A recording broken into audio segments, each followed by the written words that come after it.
할렐루야. 여러분께서 인사해서 너무 감사합니다. 한국 교회가 다 어렵고 다음 세대가 다 어렵다 하지만 우리 더운누리 교회는 잘 되고 우리 교사도 뜨겁고 너무 감사합니다. 그래도 똑같은 것도 있어요. 뒤부터 앉아. 어디 가든지 뒤부터 앉아. 내가 빨리 왔으면 뒤에 앉을 수 있었는데 늦게 와서 할 수 없이 앉게 앉네 뭐 이런. 그리고 우리 교회는 이렇게 수평으로 돼 있고 돌아서는 이렇게 그냥 개인 의자거든요. 세미나실 조그맣게 있어요. 식당도 하다 밥도 먹다 세미나도 하다 잠도 자다 막 그러는데 그렇게 있다가 어느 날 제가 이걸 들고 뒤로 가서 강의를 시작해. 다 돌아서면 한 방에 해결돼. 그죠? 오늘도 보니까 카페 상품권도 주고 겨우 5천 원짜리 주면서 되게 막 좋아하는데 어쨌든 여러분 그거 받고 좋아하는 거 보니까 제가 마음이 참 좋습니다. 그죠? 요즘 5천 원짜리 주면 애들도 싫어하는데 감사합니다. 아직 우리 어른이니까 감사해야죠. 우린 성숙하게. 그런데 제가 참 인상적인 게 보통 나오세요 드립니다 이러는데 들고 가서 드리는 전적 헌신과 전적 서비스가 있는 아주 참 좋은 교회라는 생각을 제가 오늘 다시 하면서 우리 교회 성도들은 절대 이런 걸 보면 안 되겠다는 생각을 다시 한번 했습니다. 목사님 갖다 주세요 이럴까봐 제가 좀 겁났어요. 순전히 농담입니다. 기본이죠. 우리 주볼 순서를 봐도 우리 교육전도사님부터 이렇게 아래로 이렇게 쭉 놔서 거꾸로 이게 이제 우리가 가진 마음이고 이런 일들이 하나님 은혜 안에서 잘 되기를 바랍니다. 우리 PPT를 좀 올려주시면 감사하겠어요. 네. 저한테 프리젠터를 주시면 직접 넘기면서도 했을 텐데 PPT가 안 올라오니까 그냥 오늘 안 하도록 그렇게 하겠습니다. 제가 교육이라는 주제를 이제 대학원에서 공부하면서 교육학자들이 교육을 잘 설명하려고, 그러니까 교육이란 것 자체가 뭔가 설명을 하고 성장을 돕는 거잖아요. 그러니까 잘 설명하려고 이렇게 애를 많이 쓰고 그러면서 어떤 비유를 많이 드는 걸 봤어요. 예를 들어서 이런 겁니다. 커리큘럼이라는 것도 원래 비유거든요. 이 쿠레레라는 게 라틴어로 이제 마차인데 바퀴에서 왔대. 둥근 거 굴러가는 거. 근데 커리큘럼이 뭐냐면 이거 가르치고 이걸 배우면 이런 사람이 될 거야. 이렇게 계층으로 쌓는 거예요, 사실은. 그러니까 일정한 방향을 통해서 가면 이렇게 되는 거죠. 대표적인 게 우리가 공감하는 거 있습니다. 운전면허 처음 등록하고 이론 배우면서 처음에 시동 거는 거 이런 거 배우고 요거 코스 해가지고 면허 따고 이렇게 현장 하면은 대충 이렇게 운전하고 다니잖아요. 그거 마치면은 대강 그런 결과가 있어요. 물론 사람마다 좀 차이는 있지만 이런 것이 이제 커리큘럼입니다. 이것도 사실은 비유라고 할 수 있어요. 교육을 마차 바퀴에 비유해서 일정하게 가르치면 일정한 결과가 나올 것이다. 그럼 예측할 수 있겠습니까? 그런 것 중에 또 우산 비유도 있었어요. 비가 오면은 우산을 쓰면 안 맞는 것처럼 교육은 어떤 사람을 여러 가지 위험이나 다양한 상황으로부터 대비할 수 있도록 해주는 것이다. 이런 비유도 있었습니다. 우와, 시계가 없어. 저 있구나. 깜짝 놀랐어요. 시계 없어서 오늘 밤새할 뻔했습니다. 제가 잘 보고 시간을 체크업할게요. 그런데 한 지금부터는 이제 40-50년 전인 것 같아요. 유럽의 교육가 한 명이 모든 비유를 종결짓는 절대반지 같은 절대 비유를 알아들었습니다. 그 이상으로 좋은 교육의 비유가 없는데 그게 여행 비유였어요. 여행이라는 거 우리 다 좋아하잖아요. 못 가긴 하지만 제가 전주에 아주 친한 88년도부터 1학년 때 같이 만나가지고 지금까지 친구인 목사님이 있어요. 그래서 온 김에 얼굴이나 한번 볼까? 그리고 전화했더니 여행 갔더라고요. 베트남으로. 이야, 좋겠죠? 지금 베트남 가면 뭐가 좋냐? 여러분, 날씨가 축축해서 좋아요. 여러분 지금 건조해가지고 얼굴도 트고 여러분 아토피 올라오고 그러죠? 특히 피부 건조증 앓는 분들 요새 굉장히 많아요. 저도 앓거든요. 그런데 이 피부가 얼마나 놀랍냐면 동남아 공항에 떨어져서 호텔에 딱 저녁에 들어가는 순간 가려움증이 없어져요. 한번 해보세요. 피부 건조증이 있는 분들은 12월쯤에서 진짜 많이 가려울 때 동남아 가시면 정말 한나절이면 가려움증이 사라집니다. 온도와 피부, 습도 이런 거더라고요. 얼마나 좋아요. 혼자 갔을까? 아니, 여러 명이 같이 갔더라고요. 현장 가면 안내하는 사람도 있죠. 만일 이분이 그 베트남에 아무도 아는 사람 없고 그냥 정보도 대충 정보만 조금 가지고 혼자 거기 떨어졌다. 이제부터 내가 뭘 해야 된다. 얼마나 어려울까요? 가이드가 있고 안내해 주는 사람이 있으니까 여행이 편안한 겁니다. 여행이란 것은 그 일을 잘 아는 사람과 함께 가면 평안합니다. 맞습니까? 이게 이제 여행이라는 거예요.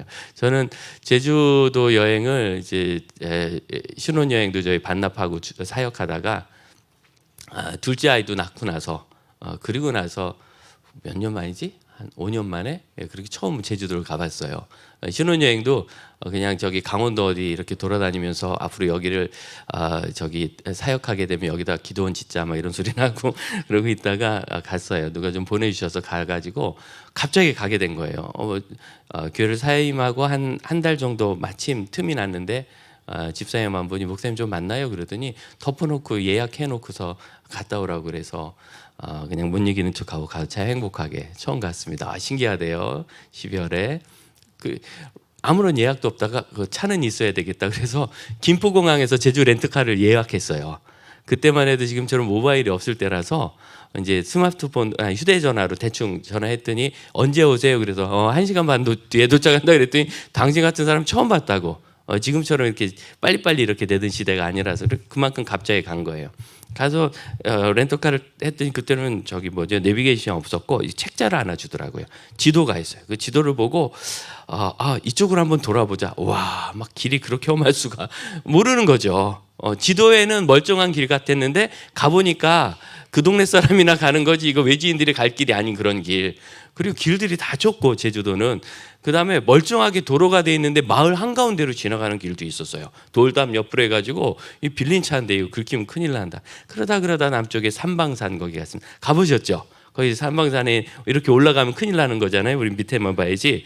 올라가는 거는 이제 70대 노인들이나 이제 올라가는 거고 저긴 안 올라간다 하고 밑에서 있는데 용머리 해안이 있다고 그래가지고 제 아내가 사모가 용머리 이런 것에 반응을 잘해요. 용은 사람이 아니니까 사실 머리가 아니라 대가리라고 해야 되는데 용대가리 해안 반응을 잘해가지고 보러 가고 싶대요 거기를. 그래서 가자. 갔는데 이제 저녁 때가 되니까 사람들이 나오고 주차비도 안 받고 5시가 됐다고 무료로. 야, 난 제주도 그때 주차비하고 입장료 너무 비싸가지고 이거 나는 한 10분 주차하고 사진이나 찍고 그만 가자 하고 나와도 주차비를 하루치를 다 받으니까 주차비 안 받으니 얼마나 좋은지.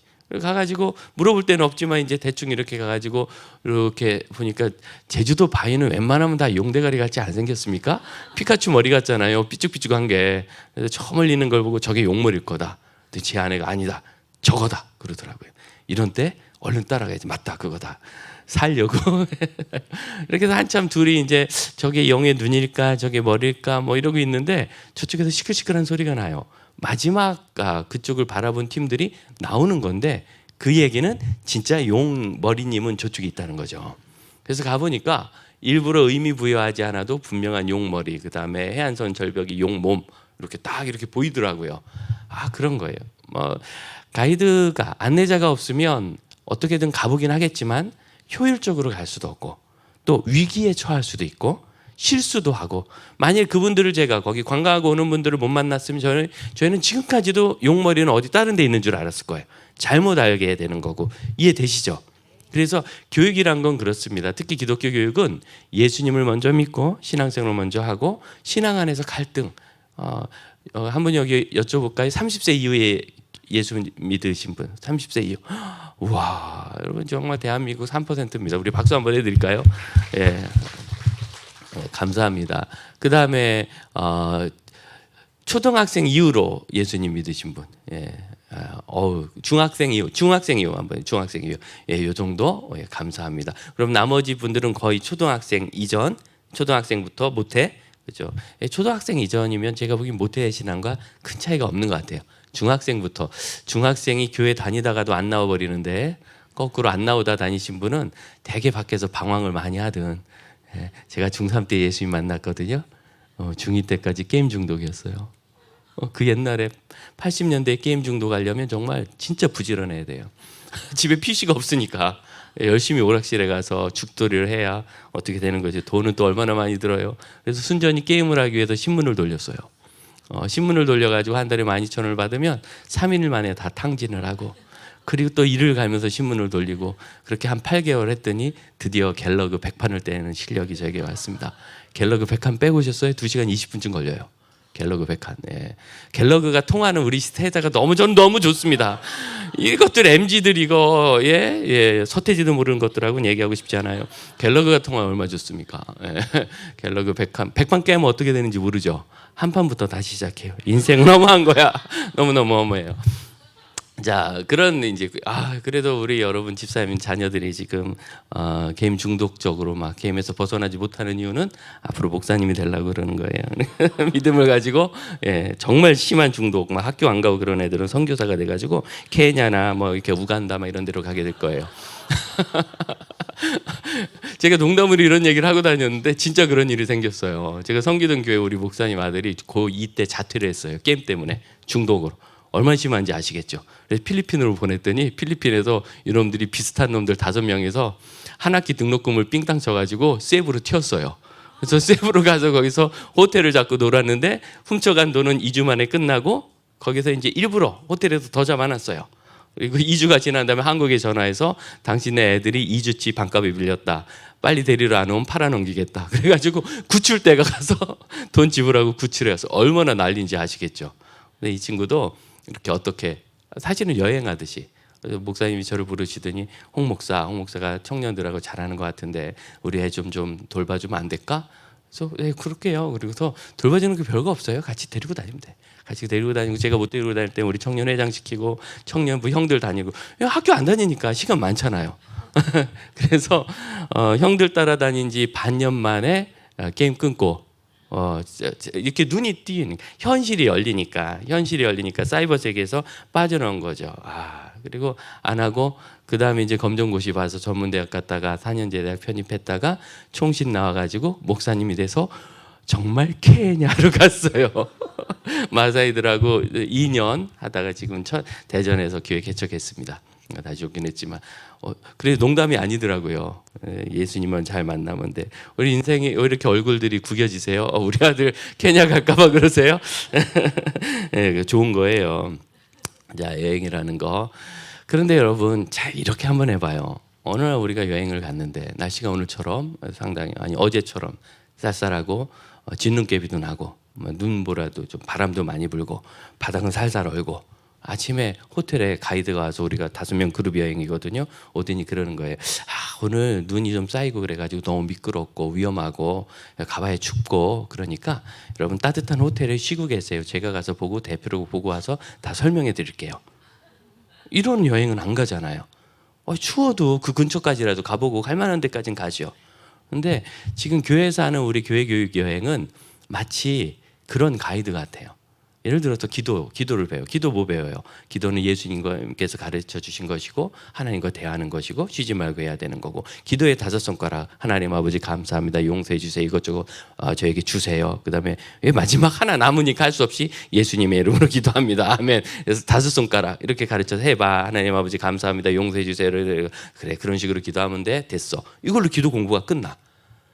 기도라는 여행지를 탐험해야 되는데 기도라는 여행지를 그냥 가르쳐주고 끝나는 거죠. 오늘 제가 말이 좀 빠르죠? 굉장히 여기 스피드한 교회인 것 같아서 안 빠릅니까? 그러니까 되게 스피드하다니까요. 제가 지금 다른 데서 이렇게 하면 목사님 뭐 이러고 그러는데 여러분 정말 아주 탁월하십니다.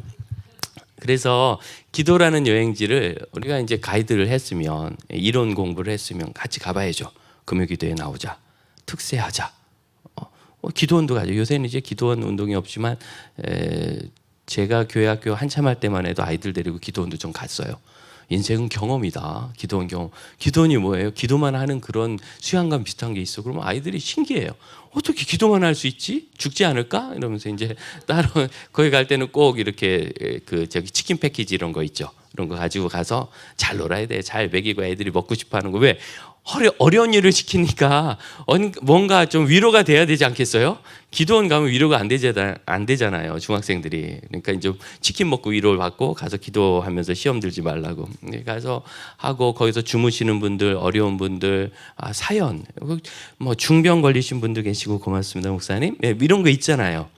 그런 이야기를 들으면서 기도라는 걸 아이들이 보고 해보고 흩어져서 자기들도 개인 기도도 해보고 기도 응답 경험.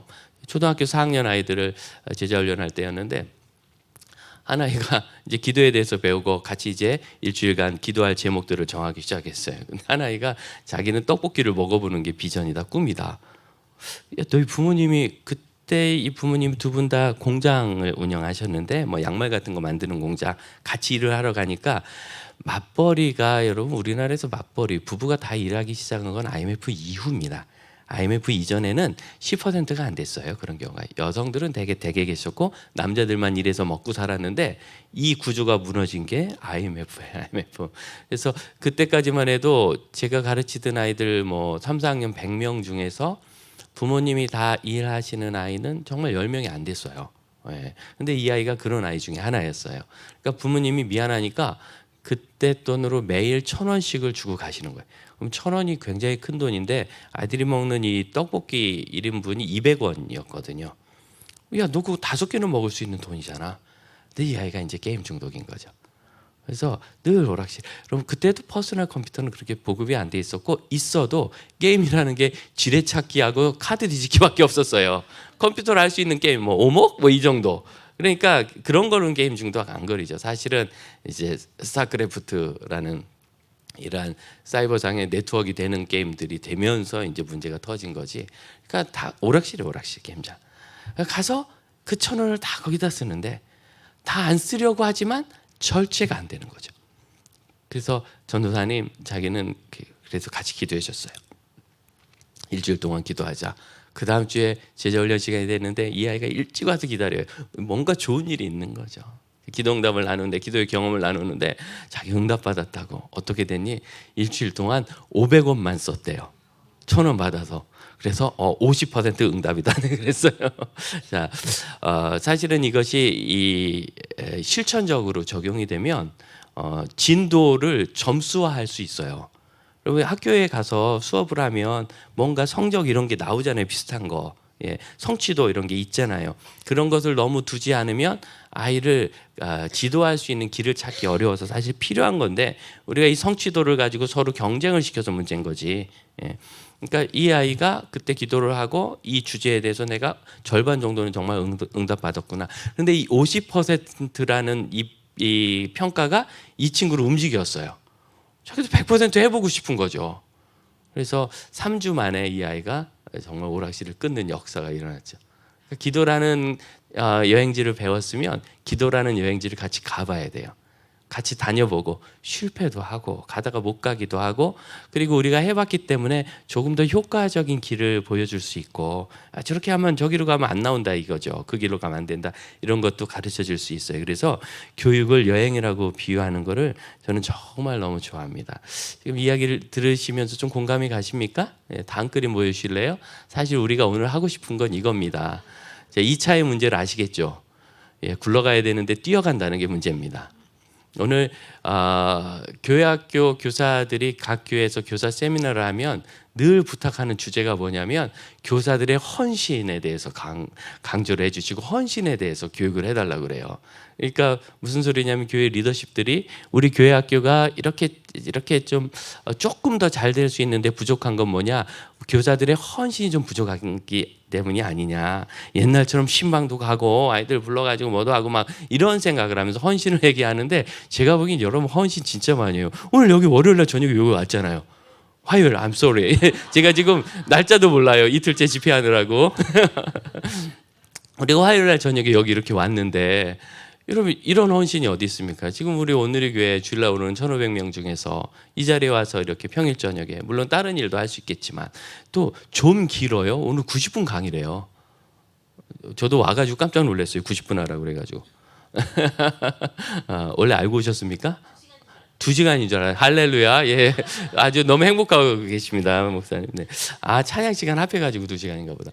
자, 그렇습니다. 그러니까 이게 이만큼 헌신하는 거예요. 우리 2시간 하러 온다. 와가지고 이 피곤한 저녁에 내일 또 출근도 하셔야 되고 집에 아이들도 오늘 학교 갔다 와서 뒤도 지금 제대로 못 봐줬고 그럴 수 있는데 그러니까 헌신의 문제가 아니라 방법의 문제라고 저는 생각해요. 헌신을 하고 싶어도 어디로 헌신을 하고 어떤 방향으로 헌신할까라는 것이 좀 보여서 그래서 탐구하면서 길을 좀 찾아야 되는데 그가 제일 안 되는 거죠. 다음 페이지 한번 보여주세요. 그러므로 제가 여러분과 오늘 나누고 싶은 것은 우리가 이렇게 막 안 되는 일을 억지로 해야 되는 그러한 사역이 교회학교 교사 사역이 아니다. 오히려 이 교회학교 교사 사역은 여행과 같은데 아주 행복한 여행이다. 아주 행복한 여행이다. 저는 지금 서울에 있는 교회를 14년째 사역하고 있습니다. 제가 처음 갔을 때 우리 교회가 저희 교회가 지금 한 48년 된 교회인데 1대 목사님 돌아가시고 2대 목사님이 1년 반 만에 잘 안 돼서 나가시고 막 교회가 거의 막 풍비박산은 저는 잠깐 설교하러 들렸다가 그게 좀 길어지고 어쩌다가 담임 목사가 됐어요. 정말 어쩌다가 담임 목사가 돼가지고 있는데 뭐 노인분들만 좀 계시고 신천지가 20명이나 있고 전주도 신천지 아주 좀 심각하죠. 여기도 예. 도마지파 예. 회개하라 예수님이 가까우셨습니다. 여러분 절대로 죽었다 깨어난 분이 아니고는 우리의 구세주가 될 수 없고 보혜사 이 땅 거는 이쪽으로 오고 그러지 않으십니다. 성령님은 우리 하나님이시지 더 이상 육신이 돼서 임하지 않습니다. 임하니는 보혜사가 아닙니다. 잘 모르고 여기 와 계신 분이 있으면 회개하셔서 와서 예수님 만나시고 좋은 일이 있으시길 바랍니다. 이만희 인간이 안 죽는다고 떠들고 다니더니 죽을 때가 되니까 그건 하나님의 뜻이고 이렇게 덮고 나간단 말이죠. 예, 그래서 죽어도 신천지는 무너지지 않습니다. 왜냐하면 그 안에 헤게모니가 이미 강하게 고리가 돼 있기 때문에 막 다 찢어질 준비가 다 돼 있대요. 죽기만 하면 이제는 너도 나도 서로 새로운 보혜사가 될 준비를 다 하고 있다고 정보상으로 그렇습니다. 그런 거죠. 아주 난리도 아니었어요. 교회 학교에 뭐 아무도 없죠. 목회자도 저하고 전도사 한 분 계셨는데 좀 이따 나가버리고. 그러니까 제가 일부 예배 설교를 하고 사이에 얼른 교회 학교에 가서 잠깐 설교를 해주고 다시 2부 예배를 인도하고 제 아내가 유치부를 이제 맡아서 하고 그 아이들이 지금까지 잘 컸어요. 그래서 엊그제 주일날 어제 월요일날 교회 잠깐 갔다 봤는데 아이들이 거기서 떡볶이 먹고 있는 게 너무 이뻐가지고 저에게도 카페가 있어요. 나름 괜찮거든요. 아내가 카페 쿠폰을 선물 받은 게 몇 장 있어서 막상 석 장씩 줬더니 애들이 우와 10,000원짜리 우리가 10,000원짜리 준다니까요. 10,000원짜리라고 막 아이들이 소리를 지르고 좋아하는데 제 아내가 오면서 너무 좋다고 같이 전주에 같이 왔으면 저쪽에 있어요. 저쪽에 최정문 사모라고 네, 전주에 집회하러 많이 왔었습니다. 오랫동안 장로교 합동교단에서 율동 강사를 23년 했어요. 그래서 만약 저하고 예전에 우리는 주의 어린이도 같이 했습니다. 우리는 주의 어린이 들어보셨어요? 저는 어린이 여러분 안녕하세요. 이거 예. 그리고 둘이 한 거예요. 예. 그런데 아이들 가르치고 이 아이들이 지금까지 교회에 잘 있어요. 너무 행복해요. 그럼 저한테 물어봐요. 이 아이들이 뭐 특별히 이사를 갈 수도 있고 어디 이주를 할 수도 있겠지만 그런 일이 많이 있지 않다면 계속 교회 잘 나오겠죠? 우리 교회 잘 있겠죠? 그럴 것 같아요. 인생의 제일 위기인 중학생기를 잘 넘기니까. 신앙의 위기가 초등학교 6학년부터 중2 사이에 있어요. 이게 이미 서양 쪽에서는 왜냐하면 우리보다 이 세대의 위기를 먼저 겪었거든요. 세대의 위기를 겪으면서 서양 쪽에서는 확인이 됐는데 교회를 떠나는 아이들의 75%가 초등학교 6학년부터 중학교 2학년 사이에 떠나는 거로 우리나라 아이들 연령을 기준으로 한다면 그렇게 돼 있어서 중1, 중2 때 예수님 잘 만나고 교회 안에서 좋은 경험을 가지면 이 아이가 이제 진짜 좋은 신앙의 주체적인 세대로 성장하게 됩니다. 이 시기가 정말 중요하다고 그래요. 그렇기 때문에 아이들과 함께 가르치고 또 그 아이들이 어디 가는 것이 아니라 우리와 함께 계속 교회 성도로 있잖아요. 우리와 함께. 그러니까 그걸 경험하고 함께 그렇게 살아가는 것은 말할 수 없이 행복한 경험이에요. 집에 이제 아이들 키우는 동안은 어렵지만 잘 커가지고 뭐 학교도 어떻게 가고 직장도 얻고 이렇게 잘 사는 걸 보면은 굉장히 위로가 되고 안심이 되지 않습니까? 저도 이제 딸이 둘 있어요. 첫째는 딸이고 둘째는 기집애예요. 그래서 딸기 아빠인데 딸딸이 아빠가 아니라 딸기 아빠예요. 근데 둘째도 이제 다 커서 하고 큰애는 직장 생활을 하고 있고 큰애가 돈을 벌어서 둘째 생활비를 주고 있어요. 이렇게 아름다운 선순환 구조가 우리 집에서 일어나가지고 있고 아이들하고 이렇게 대화하고 문자하고 또 카톡으로 소식을 주고받고 하는 게 지금 해외에 있어서 얼마나 좋은지. 목사가 돈 없어요. 하나님이 다 보내주신 거예요. 하나님 보내주셔가지고 해외에서 직장 생활도 하고 학교도 다니고 이제 다시 올 거긴 하지만 교환 학생이라서 그렇게 하고 있어요. 그런데 뭐 너무 좋은 거예요. 위로가 되고. 그럼 교회도 똑같아요. 내가 가르치는 아이들이 커가는 거. 초등학교 때 가르치는 아이가 중학교 때 다니는 거. 중학교 때 가르치는 아이가 고등학교 때 대학생이 돼서 직장에 결혼해서 누굴 데려오고. 그럼 이 모든 것이 너무나 흥미진진하고 행복한 과정입니다. 그래서 우리 교회 기적이 하나 있었는데 10년 동안 한 교회 다니면서 서로 얼굴도 보지 못한 올드 미스와 올드 미스터가 있었습니다. 뭐 이제 40 좀 넘었으니까 뭐 그렇게 많은 건 아닌데 어쨌든 그래요. 동갑이에요, 동갑.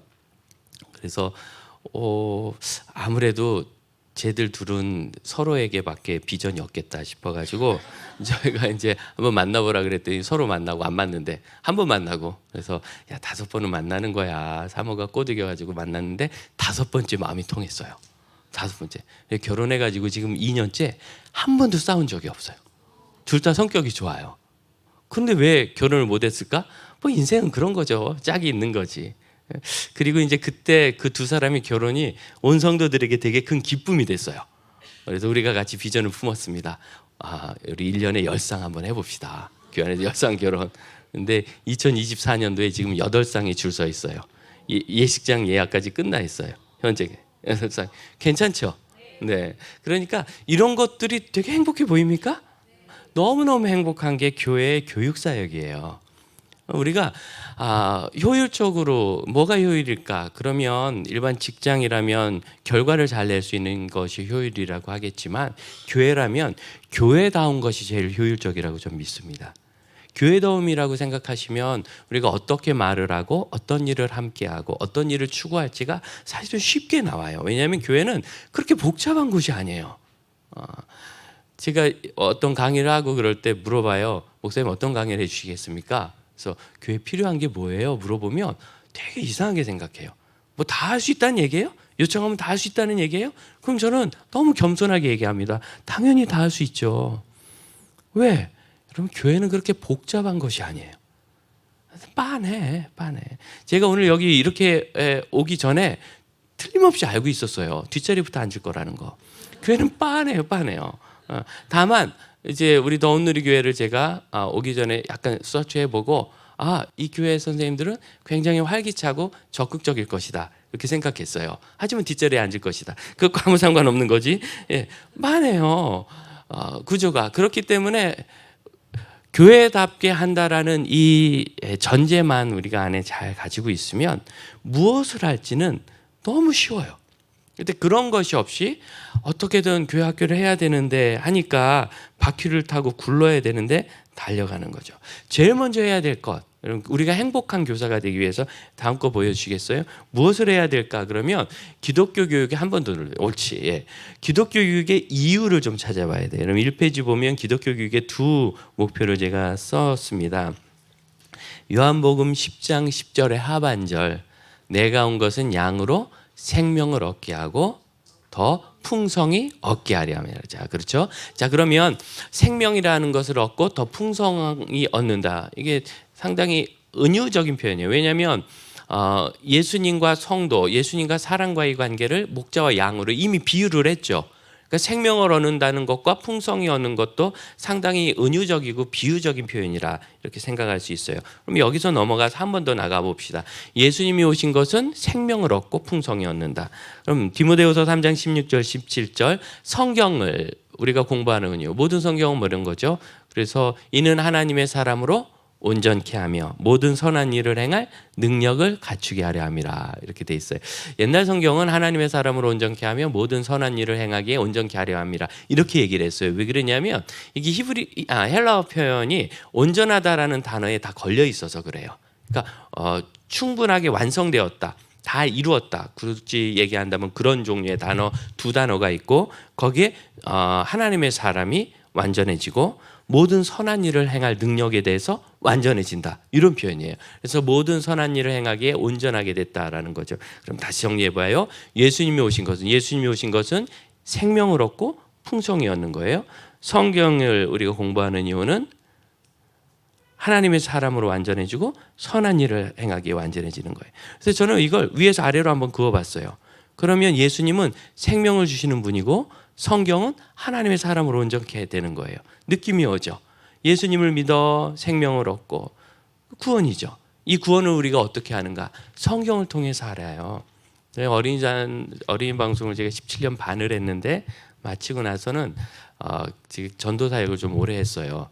그래서 담당 PD가 지금 이제 국장이신데 요 전에는 광주에서 오래 지사장을 했습니다. 극동에서.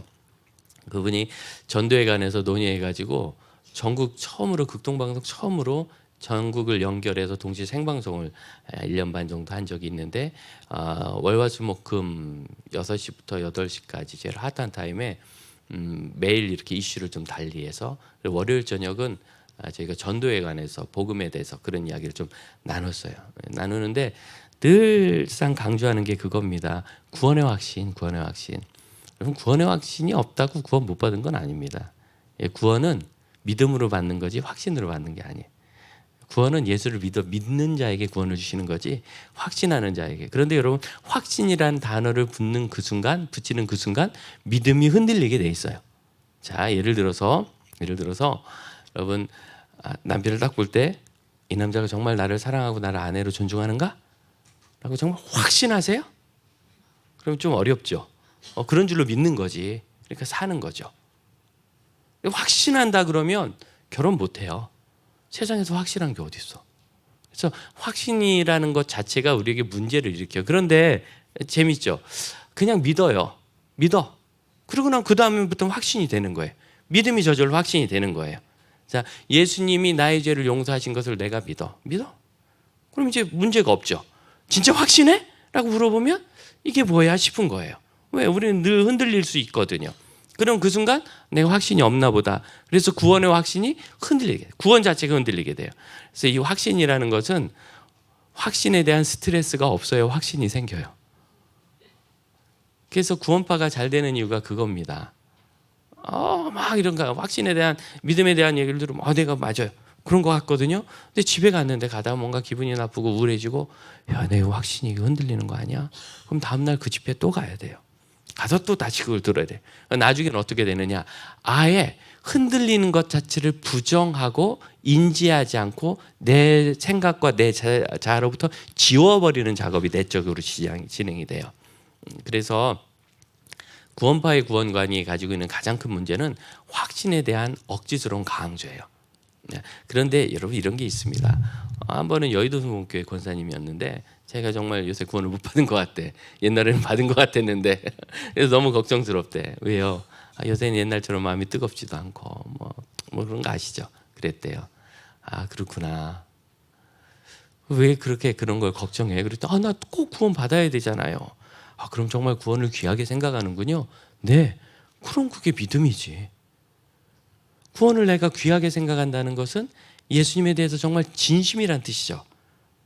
제가 제 아내를 보고 저 자매가 나를 사랑할까? 이렇게 생각하는 건 괜찮은데 지나가는 여자를 보고 저 여자가 나를 사랑할까? 이렇게 생각하면 약간 맛이 간 거죠. 목사가.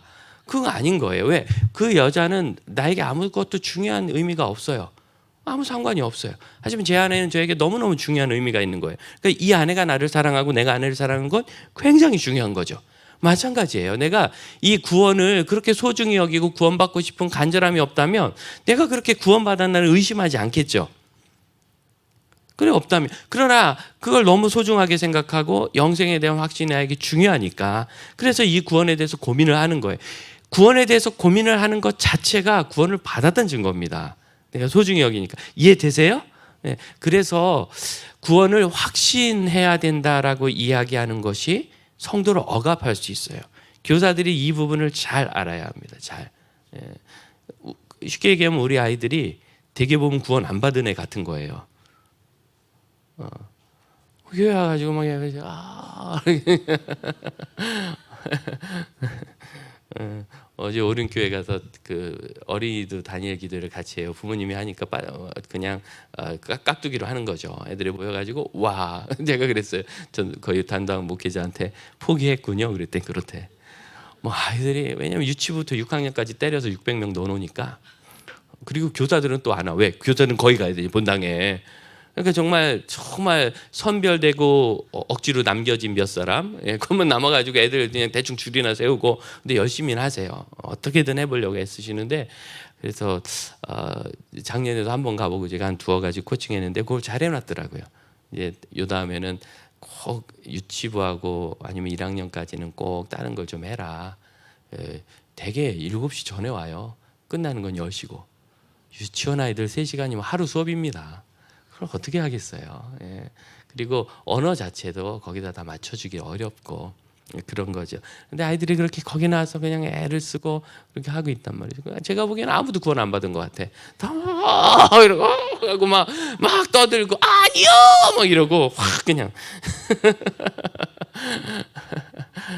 그런 것을 가지고 평가할 수 없는 것, 그렇죠? 그래서 그걸 물어보는 거예요. 예수님 너 구원하셨니? 네, 이래 이상한 짓 하면서 구원은 받았대. 그럼 그 아이가 한 걸 그냥 믿고 받아줘야 돼요. 여기서 아이가 평안해지고 내가 예수님을 붙잡고 매달려서 구원받는 것이 아니라 예수님께서 나를 붙잡아 주시는 거. 여러분 구원은 예수님께서 나를 붙잡아 주심으로 내가 예수님을 믿고 그 예수님께 맡기는 거예요. 그래서 이 구원에 있어서 제일 중요한 건 구원의 근거를 나로부터 예수님께로 옮기는 겁니다. 다시 한번 구원의 근거를 나로부터 예수님께 옮기는 거. 쉽게 얘기해서 내가 확신을 해서 구원받았다. 그럼 그 구원의 공로가 나의 확신에 있게 되는 거예요. 이해되시죠?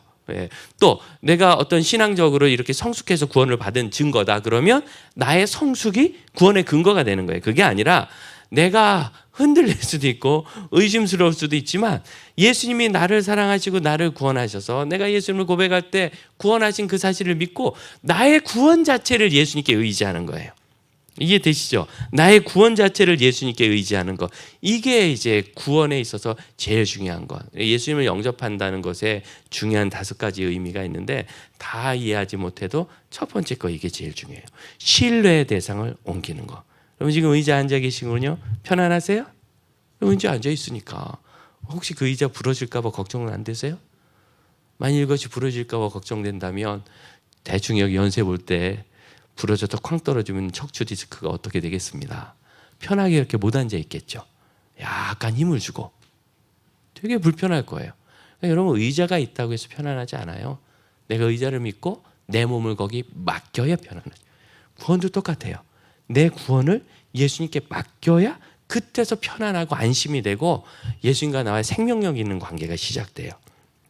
그래서 이 구원의 확신, 구원, 믿음과 복음, 믿음과 구원의 상관관계에 대해서 여러분 계속 묵상하시면서 이 개념을 발전시켜 나가야 돼요. 너무너무 중요한 거라서 쉽게 얘기해서 이 구원에 대해서만큼은 내가 예수님께 전적으로 의지해. 내 의자에 내 몸을 맡기듯이. 그래서 내가 편안해져야 합니다. 예수님께서 오신 이유와 우리에게 성경을 주신 이유는 우리가 예수를 믿고 복음을 믿어 구원을 받아 하나님의 사람으로 온전해지도록 양이 생명을 얻도록 그렇게 주신 겁니다. 그러므로 예수를 따르는 교사는 우리는 뭘 해야 되겠어요? 우리가 담당한 아이들이 예수님을 믿어 구원을 받는 것을 잘 점검을 해줘야 돼요. 여기에 대해서 편하게 대화를 해줘야 되고 따라합시다. 구원의 확신은 구구단 같다. 저는 요즘에도 구구단을 7단, 8단, 9단을 한 번씩 해봅니다. 6단까지는 안 헷갈리는데 8단쯤 가면 한 번씩 헷갈려요. 안 그러세요? 안 그러시는구나. 왜? 계단기만 쓰니까. 근데 갑자기 7, 8 하면 이제 막 헷갈리는 거죠. 그래서 한 번씩 해봐요. 구구단을 몰라서도 아니고 안 했었기 때문에도 아니고 그때 했던 것을 놔두니까 조금 까물한 거죠. 약간 56이야, 46이야, 53이야 이게 한번 해보면 금방 다시 이해가 돼요. 그래서 아이들에게 구원을 가르치면 바로 이해하고 바로 믿지만 다음 주에도 믿지는 않아요. 왜? 아이들은 예수님의 말씀을 순수하게 잘 받아들이고 순수하게 잘 까먹어요. 그래서 복음을 잘 전하고 이 아이가 예수님 믿기로 하고 일주일 뒤에 물어보면 못 받은 것 같은데요 하는 아이들이 10에 9은 됩니다. 이걸 천천히 느껴가야 되거든요. 다시 한번 또 복습을 해주고 일주일 뒤에 물어보고 또 복습을 해주고 그렇게 한 달 정도 하면 사실은 잘 모르겠는데 미안해서 네 받은 것 같아요 이렇게 얘기를 해요. 그럼 된 거예요. 그리고 나서 한 달 뒤에 다시 물어보면 또 까리까리해요. 그래서 일주일에 한 번씩 4주, 한 달에 한 번씩 3개월, 그 다음에는 분기마다 한 번씩, 분기마다 한 번씩. 교회학교 교사라면 분기마다 한 번 정도는 아이들의 구원에 대해서 의심하면서 조사하지 말고, 너 구원받은 거 맞아? 이런 거 조사하지 말고 너에게 있는 구원이 얼마나 좋은 건지 격려해 주는 작업을 하실 필요가 있습니다. 그래서 이 일을 꾸준히 아이들이 가져가면, 언제 제일 잘 가져가느냐? 완전한 격려는 그 아이와 함께 전도하는 데 있습니다. 내가 이 복음을 전해보면 그때 거기서 이 복음을 잘 느낄 수 있게 돼요. 그래서 복음에 대해서 우리가 잘 가르쳐줘야 돼요. 종신대학교의 기독교 교육과 교수들과 교리, 조직신학 교수들이 함께 콜라보를 해서 공동 연구를 하신 적이 있습니다. 이게 굉장히 놀라운 거예요. 왜냐하면 총신대학교 교수님들은 서로 원래 사이가 안 좋아요. 그런데 학파도 다르게 교육과와 신학과의 교리 담당자들이 콜라보를 공동 연구를 했다는 것은 정말 예수님이 살아계시다는 것을 믿을 수 있는 그런 놀라운 일입니다. 그래서 그것이 그 기독교 교육 그 학술지에, 자체 발행 학술지에 3회에 걸쳐서 나뉘어서 실렸어요. 뭐 내용은 간단합니다. 뭐 되게 길죠. 나누어서 논문을 실었으니까 내용은 간단해요. 기독교 교육이 아이들을 구원에 이르게 할 수 있는가? 없다. 이게 결론이에요. 없다. 왜? 구원은 성령이, 예수를 믿는 믿음 안에서 주시는 성령의 고유 사역이지 교육 사역이 아니기 때문이다. 그러나 그럼 왜 우리가 기독교 교육에서 구원에 대해서 다루나요? 기독교 교육이 성령께서 그 아이에게 구원을 주시는 통로로 쓰임 받을 수 있다. 배워야 된다는 거예요. 배우지만 결국 구원을 받게 하시는 이는 성령이시다. 이런 결론인 거죠. 그러나 두 번째 있어요. 그러나 구원받은 이후에 이 학생들이 믿음 안에서 성장하기 위해서는 기독교 교육이 반드시 필요하다. 이해되시죠? 반드시 필요하다. 이렇게 돼 있어요. 그래서 두 번째, 예수님이 생명을 얻되 풍성히 얻는 것. 생명을 풍성히 얻는 게 무엇인가? 디모데후서에 보면 하나님의 사람으로 온전케 되고 모든 선한 일을 행할 능력에 온전해지는 것. 여러분, 모든 선한 일, 여기서 선은 착한 일이 아니라 그 가치 있는 일입니다. 가치 있는 일, 가치 있는 일에 대해서 온전해지는 것. 그럼 이게 뭐예요? 그리스도인의 풍성한 삶이죠. 성숙이에요, 성숙. 성경은 생명을 얻을 뿐만 아니라 이것을 더 성숙하게 풍성하게 얻게 하기 위해서 우리에게 주신 것이고, 예수님은 생명을 주실 뿐만 아니라 그것을 풍성히 주셔서 그 생명이 우리의 삶을 변화시키는 성숙한 그리스도인이 될 수 있도록 우리에게 오신 분입니다.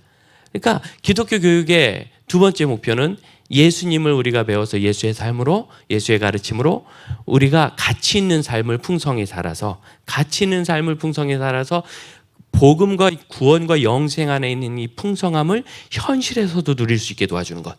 성경을 배워서 가치 있는 삶을 실행할 수 있는 능력을 갖추도록 해주는 것. 이것이 기독교 교육의 목표가 되는 거예요. 그래서 저는 기독교 교육의 목표를 두 가지로 결정해요. 하나는 이 아이가 구원을 받을 수 있도록, 구원을 깨닫고, 그리고 거절하는 아이가 있을 수 있잖아요. 거절하는 아이는 이유가 있어요. 그런 이유들에 대해서 같이 탐구하면서, 그래서 그 전도하는 소그룹을 구도자 모임이라고 한 이유가 그게 시커스 모임이라고 한 것이 찾아갈 수 있도록 그렇게 하고, 두 번째는 내가 구원받았으면 이제 잘 성장할 수 있도록 돕는 거죠. 그래서 구원 상담이란 제가 거기 적어드렸습니다. 복음을 듣고 초청, 구원 초청에 응한 사람이 예수 그리스도를 개인의 구주로 영접할 기회를 갖게 하고, 예수님을 영접한 후 죄의 문제를 해결하고 영생 및 내주에 대한 확신 속에서 하나님의 자녀로 다니도록 돕는 것. 이 확신은 내가 확신으로 구원받는 확신이 아니라 구원받았다는 것을 편하게 예수님께 맡기니까, 여러분 예수님께 맡기면 좀 안전하지 않겠어요?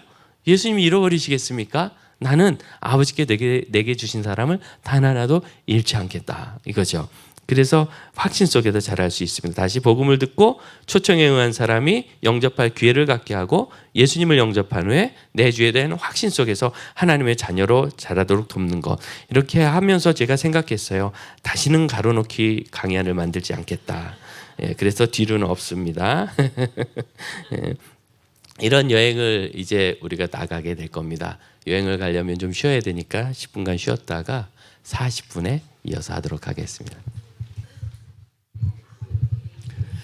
성지순례, 성지답사를 가십니까? 어떤 가이드를 만나느냐가 성지순례의 모든 그치를 다 결정해요. 그 가이드의 헌신, 열심, 또 정보력, 그다음에 지식, 성숙도, 이해 너무너무 중요해요. 아마 여행 중에서 가이드의 역할이 그렇게 중요한 데는 성지순례가 최고일 겁니다. 교육이라는 여행에도 우리 교사가 정말 중요하고 교사가 전부입니다. 교사가 전부. 제가 1페이지에 월트에 가는 스토리를 써놨는데 한번 읽어보시고요. 하워드 핸드릭스는 20세기, 21세기를 통틀어서 최고의 기독교 교육학자입니다. 그가 결손 가정에서 태어나서 예수도 모르는 청소년이다가 어린이다가 4학년 때 월트라는 선생님을 만나서 그의 삶이 변화된 거. 저는 이 속에서 짙은 아쉬움 하나를 느꼈어요. 저는 중학교 3학년 때 예수님 만났는데 정말 예수님 저를 일방적으로 불러주셔가지고 예수님 만났거든요. 제가 다니던 시골 교회는 교인들이 한 400여 명 예배를 드렸는데 이 시골의 읍 안에 있는 교회였습니다. 그 읍 내에서 제일 큰 교회였지만 교사가 전혀 없었고, 교사는 이제 돌아가면서 이렇게 1년에 한 명씩 임명받아가지고 우리로 하면 안수 집사님 급에서 이렇게 맡으셨지만 전부 다 불성실하셨어요. 저희와 시간을 보내주지 않으셨고, 그리고 막 또 바쁘셔가지고 토요일마다 학생부 모임이 있는데 예배를 시작해도 안 와. 근데 찬송가 끝나고 대표기도 끝나면 딱 앉아 계세요. 그래서 공과책을 읽고 그걸 좀 가르치시고 헌금을 하고 주기도문 끝나면 없어졌어요. 그래서 정말 저희는 사사시대처럼 살았어요. 각자 오른 대로 교회에서 말썽 정말 많이 부리고, 제가 아마 말썽을 안 부린 것으로 칭찬받는다면 저는 정말 지옥에 가게 될 겁니다. 지금도 너무 죄송하고. 그런데 저에게는 좋은 선생님은 없었지만 좋은 사모님이 계셨어요. 저희 사모님이 초등학교 교사셨는데 그 시골 면 단위에서 교사를 하실 때 얼마나 열심히 하셨는지 사모님 반이 되게 하려고 촌지가 돌아다닐 정도였어요. 정말 좋은 분이죠. 예. 그런 분이 이제는 목사님이 면 쪽에서 목회를 하시다가 저희 읍 쪽으로 부임해 오시면서 교사 일을 사임하시고 교회 전념하시면서 저희를 참 많이 가르쳐 주셨고, 제가 여쭤보면 또 가르쳐 주시고, 또 제가 많은 실수를, 왜냐하면 사사시대니까 정말 실수를 많이 할 때 그걸 단 한 번도 야단치지 않으셨고, 야단마저도 충분한데 야단치지 않으셨고, 네가 그러면 이런 문제가 있으니까 이렇게 하면 좋겠다라고 아마 저를 믿으셨기 때문에 그렇게 점잖게 얘기하신 것 같아요. 그러셔서 제가 그 안에 있었고, 저희가 결혼한 뒤에도 이제 사모님 가서 뵈면 그렇게 좋아하셨고, 제가 전도사 때도 내려가면 제 궁둥이를 두드리셨어요. 우리 아들 왔다고. 그 댁에 딸만 둘이었거든요. 아주 어린 꼬마들, 제가 주일학교 때 가르친 아이들. 그런 거죠. 그래서 저에게는 이제 문제가 뭐냐면은 좋은 교사상이 저에게 없어요.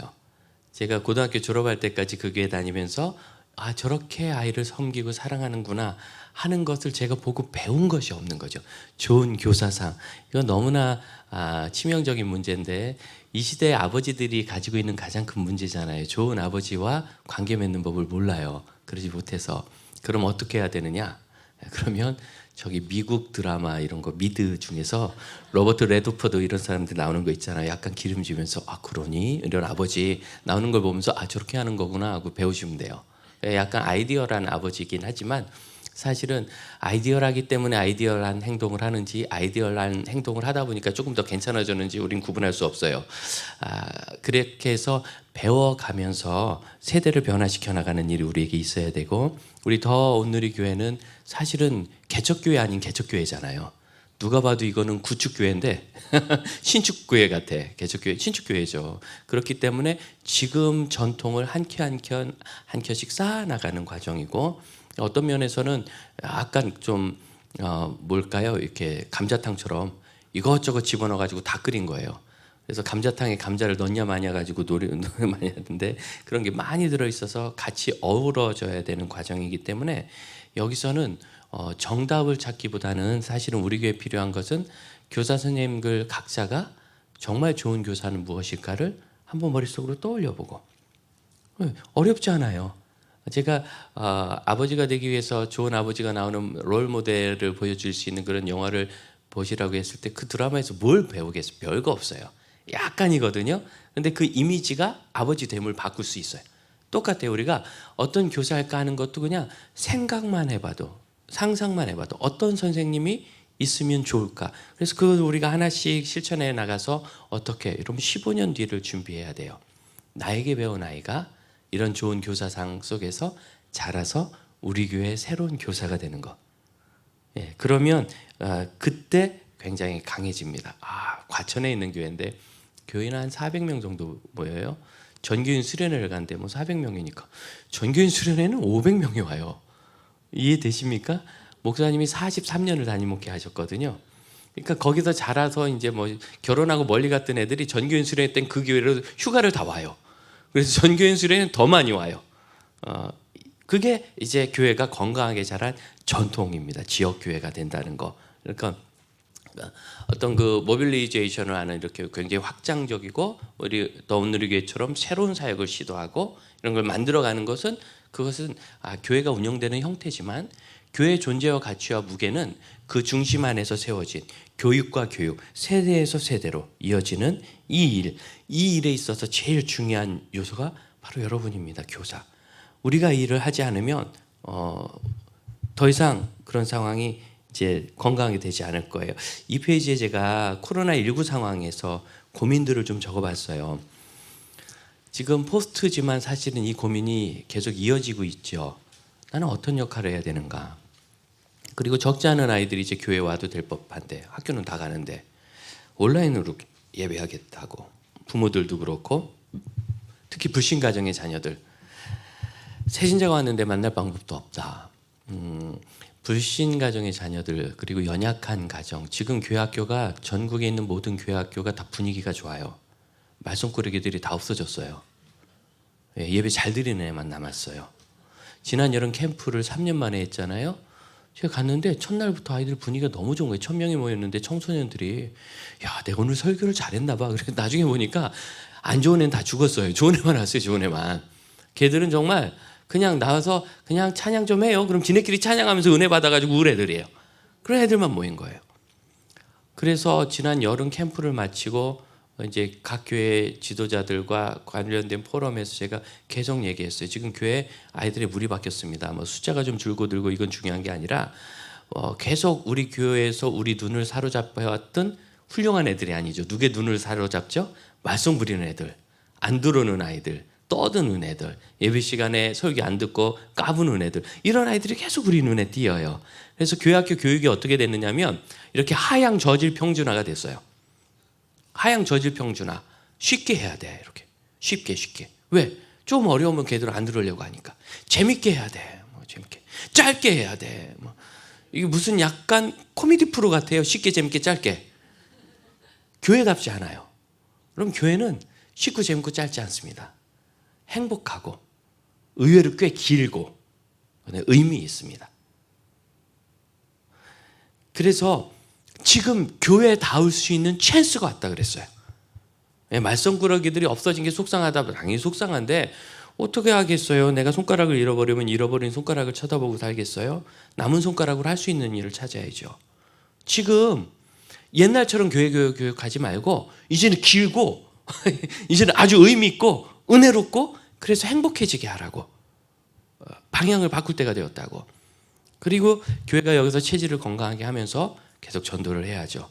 엊그제 토요일 날 우리 청소년들이 이제 한 70명 요 정도 모입니다. 근데 자기들이 이렇게 준비해 가지고 저 토요일 날 전도 찬양 집회. 전도인데 찬양 집회다. 이건 오지 말라는 거지. 새신자가 와서 찬양 부르면 짜증나겠죠. 전도 가요 집회 이런 거 하면 좀 모르겠는데 전도 BTS 담기 집회 뭐 이런 거 불핑 집회 이런 거 모르겠는데 새신자가 무슨 CCM 부르는데 오겠어요. 제가 그래서 야단을 좀 쳤더니 건전 가요를 좀 넣었어요. 그냥 교회에서 부르면 CCM인 줄 알만한 거 뭐 애들 좋아하더라고요. 뭐 네 곁에 있어줄게 막 이런 거. 그래서 나중에 야 그 찬양이냐 제가 물어봤어요. 하도 찬양 나와가지고 찬송가에 싫고 싶어졌어요. 네 옆 곁에 있어줄게. 그렇게 하면서 어쨌든 그래서 48명의 새 친구를 모았어요. 새 친구를 모았는데 주일날 1명 왔어요. 주일 하면 원래 전도 집회가 그런 겁니다. 그래 아이들이 가르쳐줬죠. 48명이 오면 25% 12명 정도가 교회를 다시 올 확률이 있다. 그러면 그 아이들만 하는 건 아니고 아예 안 올 아이들이 약 25% 30% 정도의 15명 전화도 하지 마 연락도 하지 마 교회 얘기도 하지 마 이런 아이들이 있어요. 그럼 나머지 대충 25% 정도와 그 다음에 아리까리한 30% 정도를 붙잡고 씨름을 하는 게 이제 전도의 계속 사역이거든요. 그런 일들을 좀 계속 해나가자. 하지만 그렇게 되기까지, 그 일이 되기까지 저희가 한 1년 정도 꾸준하게 조금 더 어려운 설교와 그리고 조금 더 길어진 공과 공부. 갑자기 애들이 다 떠날 것 같은 생각이 드세요? 자, 안 떠나요? 이런 자신은 가지세요. 근데 이제 우리가 늘 그런 생각을 하잖아요. 이걸 어떻게 바라보는가. 여러분 중간은 좀 넘어가시고 읽으시면 알 수 있는 거라 4번 페이지를 좀 봤으면 좋겠는데, 다음 페이지를 좀 보여주시겠어요? PPT? 예. 애들이 선생님 재미없어요 이런단 말이죠. 그렇죠? 재미없어요. 그런데 아이들의 모든 말은 해석이 필요합니다. 초등학생들하고 집회를 하면 뭐 애들이 울면서 막 기도를 해요. 기도하잖아요. 부흥회 때, 어린이 부흥회 때, 특히 캠프나 이런 거 가면 막 울면서 불 꺼놓고 기도하면 막 열심히 기도해요. 선생님이 보면 얼마나 기특해. 이놈의 자식들 예수님께 관심도 없는 줄 알았더니 이렇게 열심히 기도하네. 또 캠프 끝나면 누가 만들었는지 수박이나 치킨이나 뭐 이런 걸 먹어요. 꼭 떡볶이나 피자. 기도회 후 4대 음식, 수박, 피자, 떡볶이, 치킨, 요 넷 중에 하나를 반드시 먹어요. 먹으면서 이제 얘기를 하죠. 4학년 애들, 너 아까 막 울면서 기도하더라. 왜 그랬니? 그랬더니 얘가 무서워서요. 이 자식이 난 은혜 받은 줄 알았더니 괜히 울 껐나? 옆에 넌 왜 울었니? 그랬더니 얘가 울어서요. 너는 왜 울었니? 그냥요. 얘는 저 얼떨리 웃어요. 그냥 울었대. 그래서 선생님의 마음이 무너지는 거예요. 나는 은혜 받아서 그래서 운 줄 알았더니 막 그렇게 기도한 줄 알았더니 무서워서 그다음에 얼떨결에 막 얘가 우니까 왜 울어 하면서 울었다는 거죠. 근데 여기 여러분 이게 사실은 초등학생이 표현하는 은혜 받았어요의 표현이에요. 아니 초등학교 4학년인데 너 왜 울었니? 그랬더니 성령께서 제 마음을 만지셔서 아무 그렇게 얘기할까요? 걔들 은혜 받는 게 뭔지 모르죠. 근데 봐요, 무서워. 왜? 성령 임하시니까 죄책감이 일어나잖아요. 제가 예배 제대로 안 드린 거, 부모님께 불효한 거, 거짓말한 거, 돈 빈간한 거 다 생각나죠. 또 얘가 울어서요. 여러분 원래 은혜가 막 공동체적이지 않아요? 같이 모여서 하면 이렇게 재미있지만 혼자 해가지고는. 저도요 목사인데 제자 훈련하면 큐티 매일 하고 제자 훈련 안 하면 일주일에 2번밖에 안 해요. 같이 해야 우리가 이렇게 잘 되는 거예요. 그리고 또 그냥 괜히요. 그럼요. 성령께서 마음을 여시니까 이유가 있어요. 회개도 되고 소망도 되고 또 내 인생이 답답도 하고 하나님이 도와주신다니까 안심도 되고 그러니까 우는 거지. 그러니까 이 표현들이 다 어린이 버전의 은혜 받았어요인데 우리는 그냥 그 말만 듣고 그리고 이제 평가해, 교사 평가해. 그랬더니 어린이 기도회를 안 했으면 좋겠습니다. 애들이 너무 겁나서 웁니다. 뭐 이렇게 나오는 거죠. 이렇게 해석이 되지 않은 문제가 돼요. 그래서 커뮤니케이션은 내보내는 사람과 수용하는 사람이 상호간의 이해성이 있어야 이게 이제 언어학자들이 얘기하는 언어가 의미가 사용한 말에 대해서 미끄러져. 그러니까 의미가 내 말처럼 이렇게 가야 되는데 그러지 않고 말 따로 의미 따로 이렇게 가게 되는 거예요. 커뮤니케이션 미스가 생기면 그러니까 아이들이 재미없어요라고 그러는 거예요. 여러분 아이들이 재미없다는 게 정말 막 웃기고 그래야 되는데 재미없어 이런 거겠어요? 물론 재밌게 해주면 아이들도 좋아합니다. 아이들도 좋아합니다. 그렇지만 사실은 아이들이 재미없다고 한 말은 저는 이렇게 생각해요. 의미 없어요. 여러분 아이들도 교회가 뭐 하는 데인지 알아요. 교회가 예수님 믿고 구원받고 내가 기도하고 예배하고 성장하는 데인 줄 알아요. 그렇기 때문에 재미없어요 라고 하는 것은 뭐 해봐야 아무 의미 없어요 하는 거죠. 의미 없다. 정말 의미 없는가. 그래서 시중에 나와 있는 공과 교재를 봤어요. 야, 이걸로 공부해서 은혜 받으면 은혜 받는 게 기적이다 그랬어요. 너무 은혜로운 내용이 하나도 없어요. 왜? 교회학교 교육사역자들에게 물어봐요. 목사님, 전도사님들, 부장님들에게 공과를 어떻게 만들어드리면 좋습니까? 그랬더니 쉽게 해달래, 재밌게 해달래, 짧게 해달래, 그리고 은혜롭게 해달래. 네가 쓰라고 그랬어요. 그게 어떻게 돼? 그게 어떻게 돼요? 왜 이런 문제가 생겼는가? 아까 말씀드렸던 교회학교 교육에서 우리 눈을 사로잡는 약 15%의 아이들, 뭐 부적응이라고 하죠. 미적응 행동을 하는 아이들, 그런 아이들을 좀 잘하게 하겠다는. 왜? 우리는 예수님을 닮아서 낮은 곳을 바라보게 돼 있어요. 기도 열심히 하고 예배 열심히 하는 애들 뭔가 좀 된 것 같아. 하지만 말썽 부리는 애들을 어떻게든 씨름해서 예수 좀 잘 믿게 하려고. 이게 나쁜 거는 아닌데 이것이 교회학교 교육의 표준이 되면 안 되는 거예요. 여러분 학교 교육이 약간 그 감자 같은 애들 있잖아요. 울퉁불퉁한 애들. 그 아이들 기준으로 학교 커리큘럼을 짜면 그 아이들이 무슨 여러분 2차 방정식이나 공부하겠어요? 구구단 외우다가 대학교 고담 끝나지.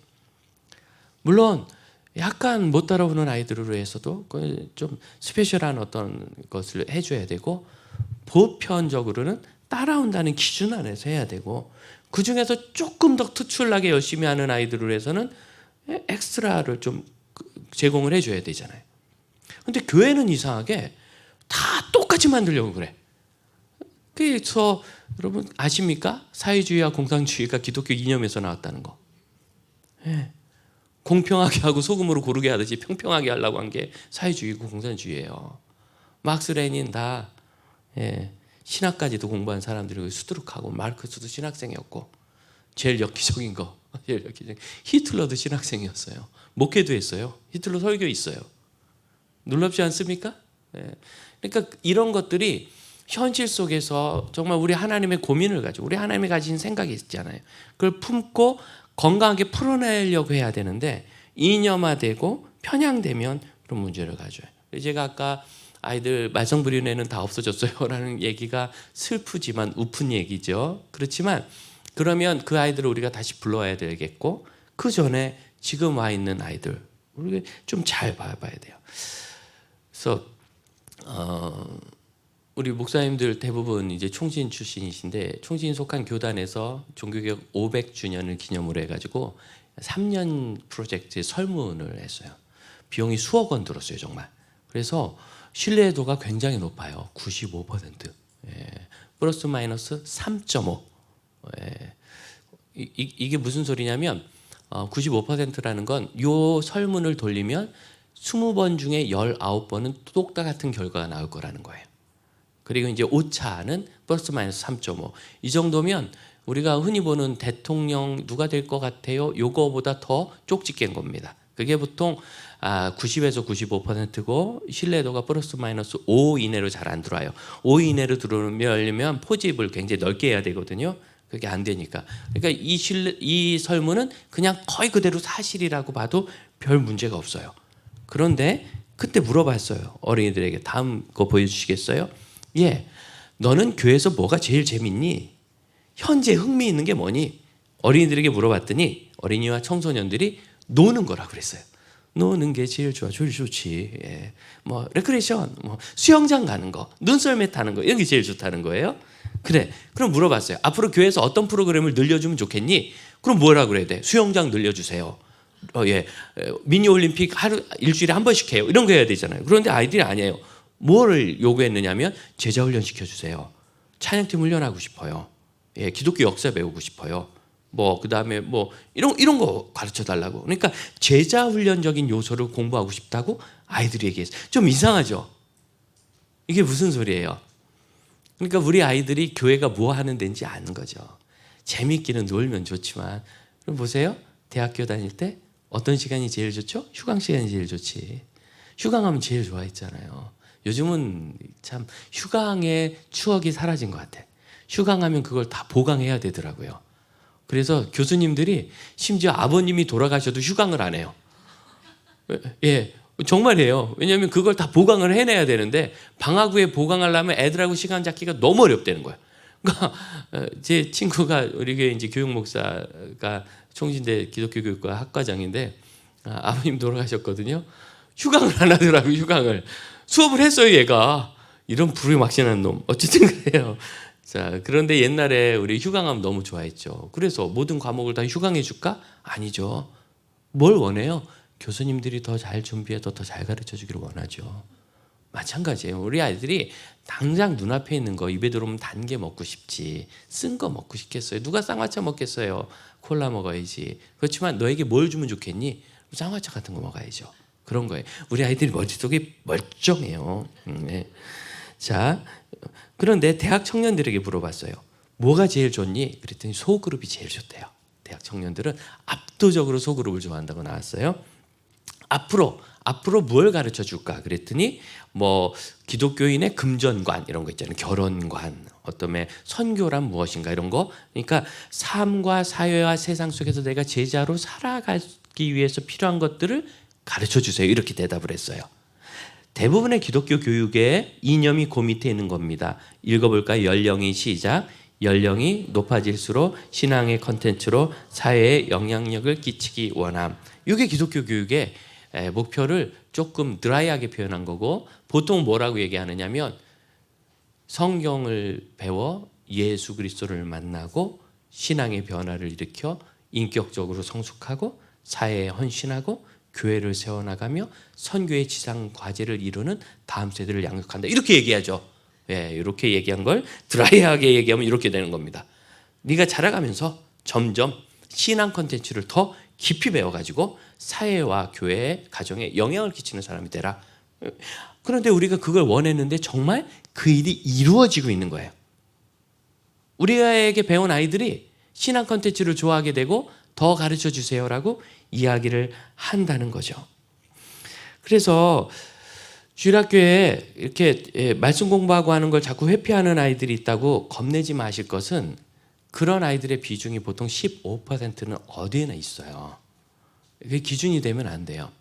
중학생들을 데리고 하는데 저는 처음에 목회자가 될 때 그때 붕해 때 결신했는데 부른 주제 찬양이 그거였어요. 부름받아 나서니 몸 어디든지 가고. 그래서 은혜 받아가지고 나 어디든지 가겠다 하고, 그때 하나님께서 소명을 주셔서 네 주님 기뻐하시면 제가 목사가 될게요. 그리고 엄청 울고 나서 그 찬양 많이 불렀는데 나는 아골골짝이 그렇게 무서운지 몰랐네. 그리고 3절을 안 부르는 건데 아쉽다 뭐 그런 생각을 해요. 어딘지를 가겠다. 그런데 아골골짝은 가도 내가 가기 싫은 곳이 있었어요. 그래서 저는 20살 때부터 기도를 했어요. 주님 중등부는 하기 싫어요. 중등부는 안 해요. 차라리 제가 아마존에는 갈게요. 중등부는 안 갈 거예요. 너무너무 힘들더라고요. 근데 그때 제가 중학생을 했는데 시골 애들은 좀 편안했어요. 근데 도시에 갔더니 도시의 중학생들은 정말 해서는 안 될 애들이었어요. 근데 우리 하나님 너무 재밌는 게, 제가 교회학교에서 교회학교를 마지막으로 맡은 것이 5, 6학년이고, 그리고 청년사역을 8년 하다가 다시 교회학교를 맡았을 때 중등부를 맡았어요. 3년. 그래서 정말 거의 실족할 뻔했어요. 하나님은 정말 그러시면 안 된다고 생각해요. 제가 모든 것 아무것도 안 하는데 그 얘기한 게 아니라 모든 것을 다 하는데 그것만 하지 말게 해주세요. 그런데 그걸 하게 하는 것은 정말 하나님의 이해할 수 없는 맘대로 하심이잖아요. 동의할 수 없어요. 그래서 교회를 사표내려고 그랬는데 어쩌다가 사표를 어쨌든 못 냈어요. 그래서 중등부를 맡았는데 정말 석 달은 사이가 안 좋은 것 같아요. 하나님께서 어느 날 제게 중학생들을 누가 이뻐할까 그러시더라고요. 제가 누가 중학생들을 이뻐해요? 중학생 엄마 아빠도 정말 할 수 없이 키우는 거지 절대 안 이뻐해요. 근데 이렇게 말씀하신 거 이유가 뻔하잖아요. 그리고 이제 그 다음 주에 아이들이 이제 교회 학교에서 뭔가 친구 초등 전도 집회 이런 거 한다고 막 워십 댄스 같은 거 연습하는데 주차장에서 하는 거예요. 주차장에서. 우리 온누리교회 비슷한 거죠. 더 온누리교회 공간 없어가지고 애들 난리잖아요. 그러니까 공간이 없으니까 주차장에서 하는 거예요. 토요일인데 야 이런 날 공간이 없다는 게 말이 돼 하고 들어가서 보니까 정말 웬 권사님들이 집에서 안 가고 다 교회 와서 순모임 하는지 소그룹 모임을 다 교회에서 하고 있더라고. 제가 보니까 제가 잘 아는 권사님 그룹이 있었어요. 순장이. 제가 가서 권사님 하고 인사하고서 사실은 제가 이런데 3주만 요 시간에 양보해 주면 안 돼요? 권사님들이 보통 부목사를 사랑하십니다.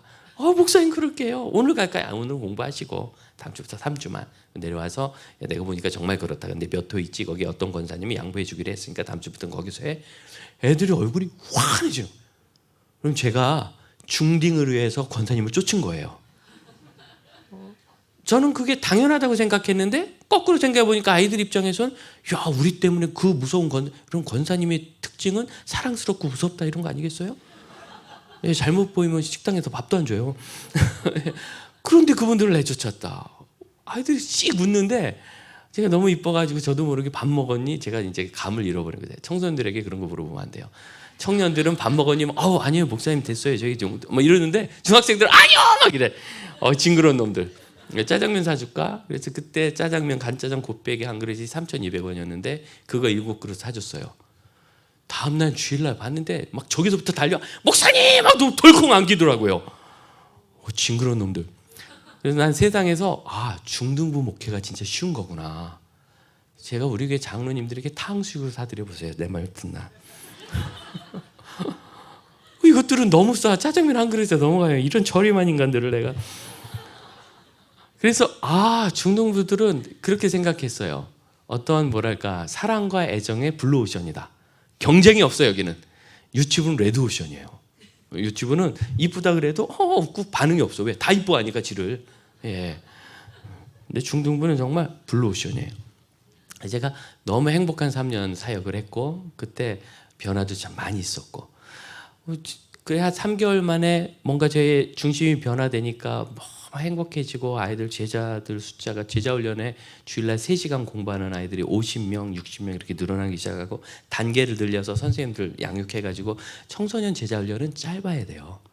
그 대신 여러 번 하면 돼.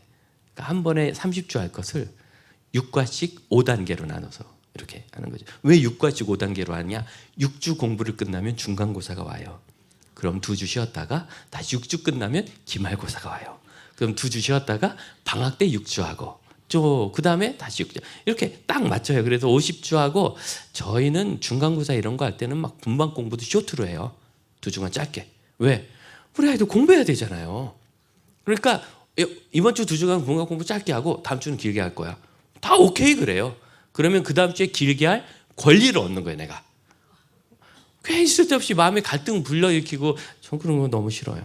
이렇게 해주고 아이들 제주도 많이. 그런데 선생님들 얼굴이 막 죽으려고 하는 거예요. 중등부니까. 그래서 제가 그때 우리 교사들 앞에서 이렇게 정말 일본 사람처럼 허리를 굽혀 사죄를 했어요. 선생님 죄송합니다. 저는 제가 지금 중등부 사역이 너무 재밌어가지고 여러분도 다 행복한 줄 알았는데 여러분 죽지 못해서 하는군요. 왜 그런 일이 있을지 제가 이유를 좀 찾아보겠습니다. 정말 한 달 정도 리서치를 했습니다. 그래서 이제 이런 건 설문조사 하는 게 아니라 질적 연구를 해야 되거든요. 상담하고 대화하고 표준을 한번 세워보고 이런 경우 당신은 어떻습니까? 찾아보고 비교해보고 하다 보니까 알았어. 금방 알았어요. 이분이 아이들을 가르치는데 아무런 보람을 느끼지 못하는 거예요. 내가 이걸 왜 가르치지 싶은 거예요. 제일 큰 문제는 교재에 있었어요. 그 교재는 너무 은혜가 안 됐고 굳이 배울 필요도 없는 내용이고 너무 빤한 뭐랄까 말씀의 능력보다는 잔소리의 능력을 보여주는 너가 교회 다니면 이런 거 해야 되지 않겠어? 뭐 이렇게 돼 있는 주로 내용이. 그리고 너무 간단했어요. 심플해. 그래서 그 원인을 찾고 그럼 뭐 이제 본래대로 교회답게 가는 거예요. 의미 있게. 그리고 은혜롭게. 그리고 그다음 뭐? 길게.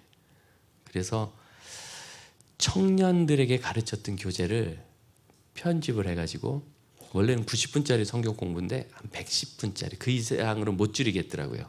그러니까 사실은 성경 공부 내용은 다 똑같아요. 저희 연령으로 갈수록 조금 더 심플하고 원포인트로 가는 것이고 언어가 그 연령대에 맞게 예를 들어서 어른들하고 공부할 때는 부부간의 이 일을 어떻게 하시겠어요? 그럼 애들은 친구랑 이 대화를 어떻게 할까? 어린애들 같으면 친구랑 그게 소용없어요. 유치부 연령에는 친구가 그렇게 큰 의미가 없습니다. 있으면 좋지만 금방 헤어져도 되는 엄마 아빠랑 어떻게 대화할게 이렇게 해야죠. 의미 있는. 그러니까 이렇게 적용을 좀 다르게 해주고 현실에 맞춰주면 돼요. 맞춰서 하고 예화 좀 바꿔주고 이렇게 해서 70분이라고 하면 선생님들이 데모할 것 같아서 좀 뻥쳤어요. 40분짜리 교재입니다. 우리가 2주 뒤부터 이 교재로 6주간 공부하고 그리고 2주 쉬었다가 다시 6주간 이 시리즈의 2번째를 하겠습니다. 선생님들이 난리가 났어요. 니나 해라 이거죠. 니나 해라. 얘들하고 지금 15분 하는 것도 죽을 것 같은데 40분 하라고 그러냐. 막 애들이 안 돼요. 막 교회 옮겨요. 뭐 많이 얘기해요. 그래서 안 하려는 빼고 이렇게 얘기하라고 그랬어요. 그렇구나. 넌 먼저 가. 너는 먼저 가. 왜? 할애들이 있잖아요. 할애들이. 그럼 교회에 있는 아이들 요즘으로 기준을 하면 10명 중에 8명은 정말 헌신된 제자들입니다. 잘 따라옵니다. 제가 청소년부 할 때는 10명 중에 6명 정도가 그랬고요. 정말 헌신된 애들이에요. 더 가르쳐줘야 돼요. 그 아이들에게는 정말 신학교 교재를 가르쳐주고 싶어요. 헌신된 애들이에요. 그런데 말썽 부리는 애들 때문에 걔들까지 그냥 도매금으로 이렇게 내리는 거예요. 연습했어요. 너 먼저 가. 이렇게 선생님들이 말이 안 떨어져. 너 먼저 가. 눈 감고 너 먼저 가. 이렇게 얘기하고 선생님들이 말 안 듣습니다. 저 여기 있지만 말 안 들어요. 한 60% 정도가 준 교재를 충실하게 썼고 나머지는 그냥 요절 읽고 잡담 좀 하다 보냈어요. 15분 만에. 그래도 60%의 선생님들은 따라오셨어요. 첫 주 20분 넘어가니까 애들이 이게 무슨 짓이냐고. 선생님 이게 무슨 짓이에요? 막 이래. 왜 아직 안 끝나요? 20분이나 됐는데. 우리 이거 다 공부할 거예요. 나온대요. 엄마가 오라 그랬어요. 뭐? 너 먼저 가. 나머지는 할 거야. 근데 얘들이 이상해. 아이씨 하더니 못 가. 왠지 뭔가 자기가 간 다음에 좋은 일이 있을 것 같은 거지. 못 가요. 의외로. 그래서 진짜 가는 애들은 갔고, 왜? 청소년이잖아요. 가는 애들은 갔지만 대부분의 아이들이 남았어요. 그래서 40분을 했어요. 그 다음 주에 50분 했어요. 그 다음 주에는 드디어 90분 하는 반이 나왔고, 선생님이고 애고 공과 공부를 하면서 울어요. 왜? 나눔이 있으니까. 나눔이 살아나니까. 여러분 아이들이 선생님에게 내 삶을 얘기한다는 게 뭐냐면 신뢰입니다. 내 삶을 얘기하지 않는 것은 신뢰하지 못한 거예요. 아직 신뢰 수준이 이르지 못한 거예요. 그래서 나눔이 살아나니까 여러분 작년들 소그룹 모임 하시죠? 그때 막 나누다 보면 되게 막 울고 그러잖아요. 그리고 마더와이즈 같은 거 또 뭐 파더와이즈 요새 그런 것도 하고 아버지 학교 어머니 학교 이런 거 하면 테이블에 앉아서 막 울죠. 예, 그 울려고 모이는 사람 같아. 휴지 갖다 놓고 막 작심하고 모여. 삶을 나누다 보면 비슷한 처지에 있는 사람들 또래 모임이라는 게 뭐예요? 처지가 비슷해요. 다 엄마 아빠 다 그래봐야 다 거기고 공부 다 그런 것만 하고 친구 문제 다 있고 학교 가면 다 어렵고 그러니까 자기 얘기들 하고 그러다 막 울고 남자고 여자고 선생님도 울고 제일 중요한 건 선생님들의 변화예요. 옛날 공과 공부는 솔직히 공부할 필요도 없어. 공부할 내용도 없잖아요. 줄 아침에 좀만 10분만 읽어봐도 내용 막 다 끝나요. 이 교재는 선생님이 공부하지 않으면 할 수가 없어요. 일단 나눔을 이끌어낸다는 건 상상으로는 안 되거든요. 그러니까 선생님부터 공과 공부 시간이 교재 공부 시간이 50분 이상으로 늘어나기 시작하고 다 앉아가지고 공부하고 그다음에 그룹 토의 문제는 나눠져서 그룹별로 테이블별로 토의하고 집에 가서 큐티 교화제가 일주일에 2개씩 나가요. 큐티를 안 할 수가 없어요. 그렇게 큐티를 하고 하다 보니까 내 삶이 풍성해지잖아요. 그러니까 선생님들이 눈이 번들거려요. 번쩍거린다고 안 해요. 번들거려요. 아이들에게 이 얘기를 나누고 싶어서 붙잡고 선생님의 삶이 부서지고 나눠지니까 옥합 효과라고 합니다. 옥합이 깨져야 향기가 나죠. 선생님의 삶, 인도자의 삶이 깨져서 향기가 나니까 아이들이 선생님을 이해하기 시작하고 꿈 같은 이야기죠. 근데 현실 속에 일어납니다. 물론 유치부 아이들에게는 이 수준이 훨씬 더 낮겠죠. 그리고 고등부 아이들에게는 이 수준이 훨씬 더 높을 겁니다. 높을 겁니다. 제가 중학생들을 초점으로 얘기하는 가장 큰 이유는 우리가 다 공감대가 있기 때문이에요. 거기가 제일 안 된다. 근데 제일 안 되는 거기서도 이 정도는 된다는 말씀 제가 드린 거예요. 예. 그래서 뭐 변화들이 뭐 말할 수 없는 변화들이 중학교 안에 일어나고 그런 일이 있었습니다. 자, 우리 아이들이 굉장히 생각이 깊고 잊지 마세요. 보통 지금 포스트 코로나 시즌에는 더하고 팬데믹 이전에도 85%는 잘 훈련받을 웬만한 준비가 돼 있고 60%는 아주 잘 준비가 돼 있기 때문에 그 아이들에게 적절한 교육의 소스를 제공해 주는 게 좋다. 그러다 보면 나를 싫어하지 않을까. 다음 사진 보여주시겠어요? 똑같이 물어봤어요. 1885명 청소년들 중학생 고등학생 합해가지고 물어봤습니다. 언제 신앙생활 시작했어? 모태신앙 70%, 유치원 초등학교까지 얼마입니까? 95% 정도가 초등학교 6학년 이전에 신앙생활 시작했대요. 중학생 고등학생들이. 예. 그래서 이 아이들은 거의 뭐 교회 떠날 이유가 없는 애들이에요. 95%가 이렇다는 얘기는. 안 떠나요. 더 놀라운 거는 우리 교회에 대해서 만족합니까? 그럼 아주 만족, 대체로 만족이 93%였어요. 우리 선생님에 대해서 만족합니까? 아주 만족, 대체로 만족이 93%였어요. 교회에 대한 만족과 똑같이 갔어요. 여러분, 우리 애들이 우리를 되게 좋아한대요. 청소년에게 물어봤어요. 교회 안 나올 생각을 해본 적이 있니? 그동안? 그랬더니 95%가 단 한 번도 그런 생각을 해본 적이 없대요. 그러니까 우리 애들은 교회를 안 나올 생각이 없어요. 조금 더 막 해도 돼요. 조금 더 막 해도 돼요. 너무 그렇게 줄지 마세요. 좀 더 막 해도 돼요.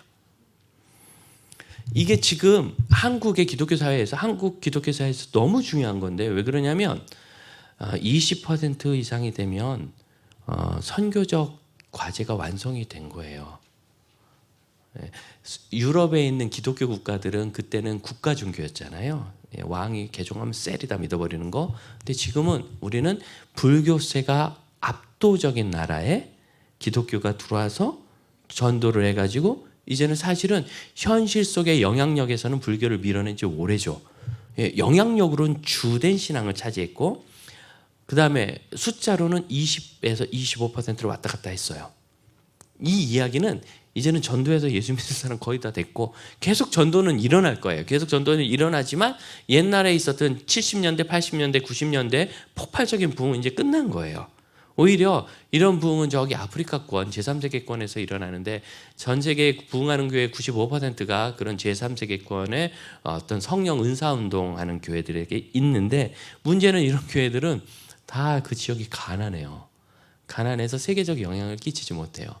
전 세계가 지금 한국 기독교 인재를 기다리고 있어요. 전 세계 기독교계가. 그래서 말할 수 없이 커다란 선교단체의 국제 대표가 한국 선교사로 세워지는 일이 지금 계속되고 있어요. 미국에서 많은 선교단체들이 있었는데, 미국에 있는 많은 선교단체들이 지금 유명무실한 정도로 문을 닫았습니다. 아주 유명한 어떤 선교단체들은 한국 대표가 미국으로 방문했더니 연락을 했더니 집에서 헐레벌떡 뛰어왔어요. 본부 스태프들이. 출근도 안 해. 그리고 풀타임이 다 사라지고, 교재 개발이 다 끝나고, 지금은 한국이 만든 교재를 영역해서 사용하기 시작해요. 어린이전도협회는 전 세계 230개국의 선교사를 보내고 200개국 넘는 곳에 본부가 있는 어마어마한 단체입니다. 미국에 있는 그 어린이전도협회 미국 본부가 국제본부인데요.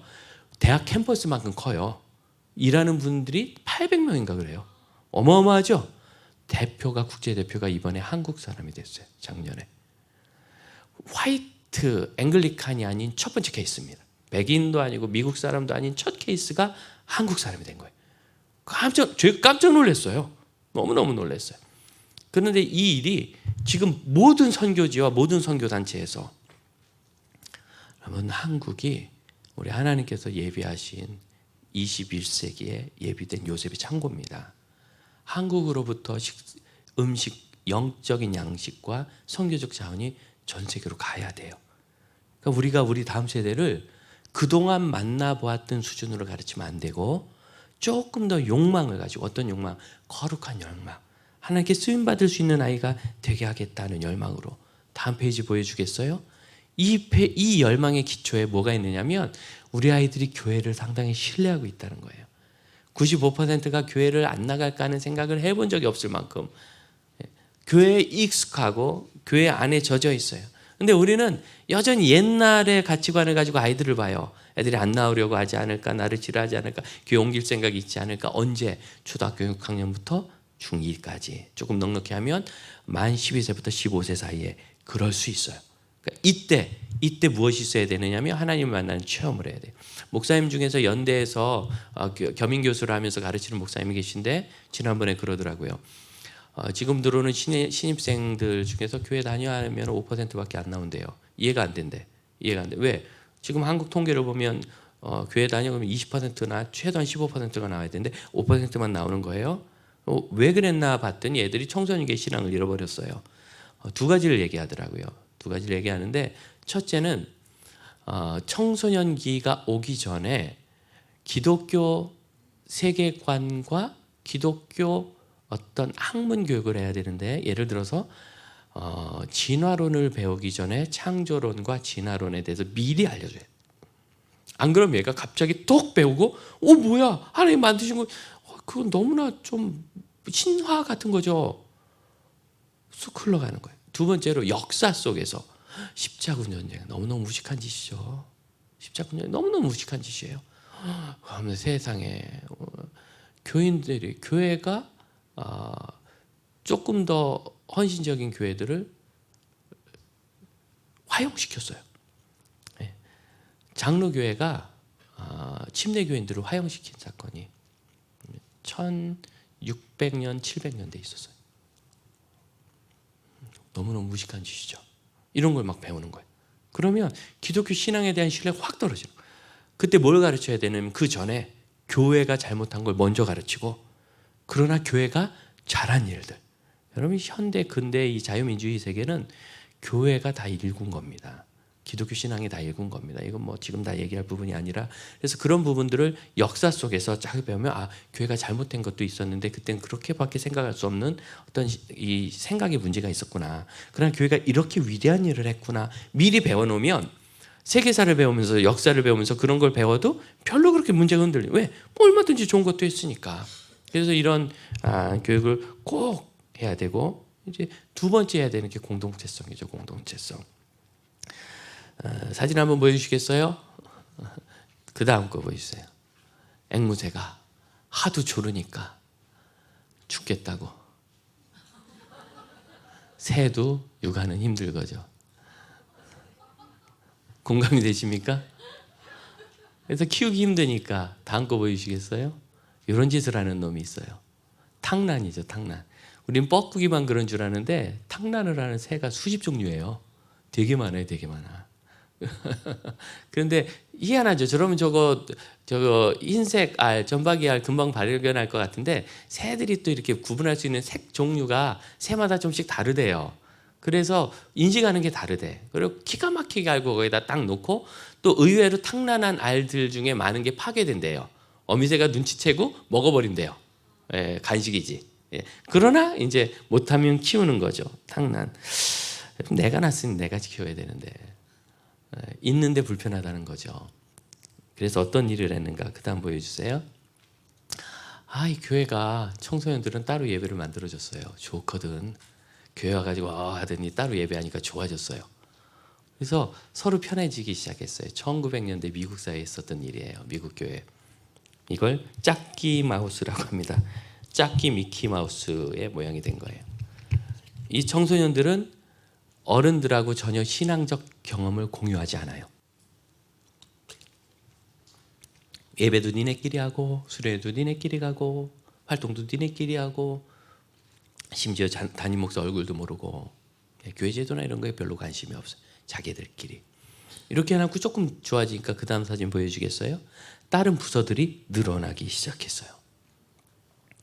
그래서 뭐 청소년부 만들고, 영화부 만들고, 노인부 만들고, 효율적으로 가르친다는 미명과 비슷한 동질 집단끼리 모이면서 교회는 공유되는 신앙 경험이 없는, 뇌가 없는 문어가 되어버렸습니다. 점점 이런 걸 늙고 가는 거죠. 그래서 여기에서 좀 벗어나는 것이 필요하다. 다음 페이지 보여주겠어요? 저는 그것을 동역의 관점이라고 부르겠습니다. 그래서 지금 있는 아이들과 신앙 교육을 경험하며 경험을 공유하며 함께 나가는 것과, 아이들이 무엇이든지 교회를 나와 함께 해나가는 것. 교육학에서는 주류화라고 해요. 메인스트리밍. 이게 원래 장애인 교육에서 나오거든요. 장애인을 정상인 교육 옆에다 놓고 비장애인 교육 옆에다 놓고 하는 것이 아니라, 그럼 장애인은 절대로 교육에 들어올 수 없는데 아예 장애인을 중심으로 비장애인들 교육을 만들어가는 거죠. 주류화. 그러면 그들이 자연스럽게 섞여 들어와요. 그래서 우리가 교회학교가 교회 공동체 안으로 들어오려면 어른들 예배하는데 애들 갖다 앉혀놓는 것으로 되는 게 아니라, 아이들이 예배하는데 어른들이 들어가야 돼요. 주류화. 왜? 어른들은 참고 아이들의 말을 들어주지만 어른들의 언어를 아이들은 들을 수가 없어요. 주류화. 저는 지금 많은 교회들이 초등학생 유치부를 작년 교육에 통합해서 예배를 막 강제로 하는 교회들이 있는데 상당히 좀 그렇게 건강하지 않게 봅니다. 꽃동산 교회, 초등학생들에게 전도하기 시작해서 지금 25,000명 교회가 모이는 꽃동산 교회 김종준 목사님이 그 이야기를 해요. 이게 말이야, 통합 예배라는 게 함께 예배한다는 게 전통적인 걸 찾아가는 것처럼 이야기하지만, 그럼 교회학교 교육 자체가 무너져요. 교회학교 교육이 안 돼요. 진짜 통합을 하려면 어른들에게 아이들을 갖다 놓으면 안 되고, 그럼 비주류화예요. 소외고. 사실은 거기 앉아 있지만 애들은 그림 그린단 말이죠. 그게 아니라 아이들의 예배에 어른들이 들어가서 거기에 몸을 낮추고 수준을 낮춰서 참여할 수 있어야 돼요. 그래서 어린이들까지는 어렵고 제가 보기에는 한 중2 이상 청소년들은 어른들의 언어가 공유가 되니까 통합 예배가 가능하지만 저 어린아이들은 좀 다르게 뒀으면 좋겠다 그런 생각을 했습니다. 마지막 사진을 여러분들에게 좀 보여드리고 싶은데 이제 편지인데 글씨가 보입니까? 강순천 선생님에게 내가 너희를 사랑한 것 같이 요한복음 13장 요절을 썼어요. 그리고 형님 범선 이렇게 돼 있는데 범선이는 중증 자폐입니다. 중증 자폐인데 자폐의 스펙트럼이 굉장히 넓어서 다 그런 거 아닌데 특징이 좀 특별해요. 범선이는 보는 걸 그대로 기억하는 재주가 있어요. 그래서 아버지 말로 의하면 한 10분이면 약국에 있는 약 이름을 다 외운대요. 이렇게 써요. 그래서 제가 천재네요 그랬더니 무슨 천재예요? 멍청한 놈이지. 그걸 지가 왜 외워요? 여러분 천재는 중요한 걸 외워야 된대요. 네, 다 외워요. 그런데 범선이는 자폐이기 때문에 글자를 못 배워요. 자폐아의 특징은 자기가 원하는 것만 하는데 원하는 것이 굉장히 동물적 본능을 따릅니다. 원하는 건 반드시 합니다. 그걸 막으면 부적응 행동을 하죠. 그래서 머리를 벽에 찢는 아이도 있고 범선이는 손을 물어뜯어요.